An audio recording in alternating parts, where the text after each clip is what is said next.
Here's an AMI This Week shortcut with Shelby Travers.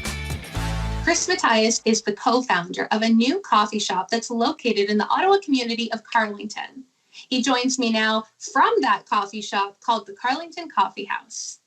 Now, you were on the verge of opening your doors when COVID-19 forced you to shut them. What was your initial reaction to that? Definitely took us and everyone for surprise. So we're about a week from opening up our doors to start bringing people in.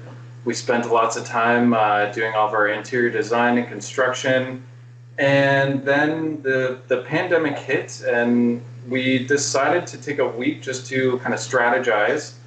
And we came up with the idea of just doing the curbside pickup. So looking at a lot of what other businesses are doing, what other people are doing, getting ideas from them, kind of led us to the path of doing the curbside pickup and taking advantage of our front lawn.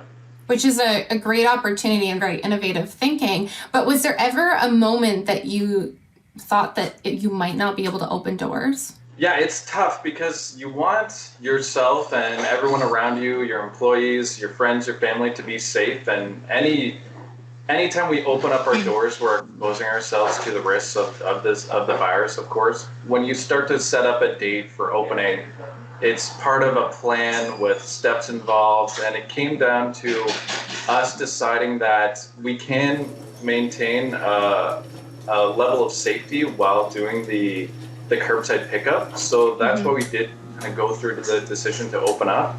And it's been an interesting kind of process because we start to troubleshoot, learn new ways of doing things that we may have not thought before, and we can use all these things and carry them forward when we can finally open up our doors. Throughout this whole thing, we're meeting weekly to kind of strategize. And of course, 5 heads are better than one. So we're all kind of able to put our heads together and see what technology is out there, what we can learn from other businesses to see how we can open up in a safe way. You made this coffee shop in a relatively residential area in Ottawa. How has the community responded and welcomed you in?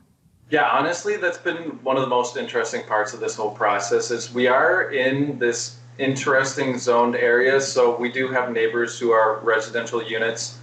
And we have this really nice, close community in Carlington where there's a lot of young families and a lot of people who just want to get out, go for a walk with their dog or with their kids or with anyone else in their family. And those people have meant the world to us because those are the people who are willing to come by, show their support, and kind of help keep us going through this whole thing. So it's really been amazing all the community support we've got. And I think it's so wonderful, when someone opens a business to have these ideas and aspirations for growth on a small scale or big scale.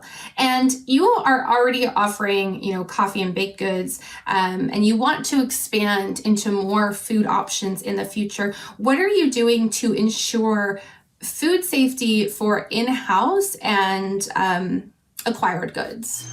So we before we started to bring any of our suppliers in, we had a conversation with them, and we were able to get ourselves on the same page in terms of making sure they're not entering the space. We have this system where we can accept their deliveries where it's safe for us and for them. And then once it's inside the shop, making sure that we've separated into its specific bin, it's specifically labeled, it's away from any kind of dust or dirt, and that we can sanitize all these surfaces afterwards. And my last question is probably the hardest one I'm going to ask you. But if someone were to order one thing from your coffee house, what should they order? We have something called the cheese board bagel. It's a spicy cheese from Mapledale that we pair with another local maker in Ottawa called Top Shelf Preserves, who makes a red pepper jelly. So we toast the Montreal-style bagel, put a nice slice of spicy cheese and some jelly, and it's my favorite thing right now, and the rest of the shop as well. Thank you so much for spending this time to tell everyone about your coffee house and how you are implementing safe practices during this time.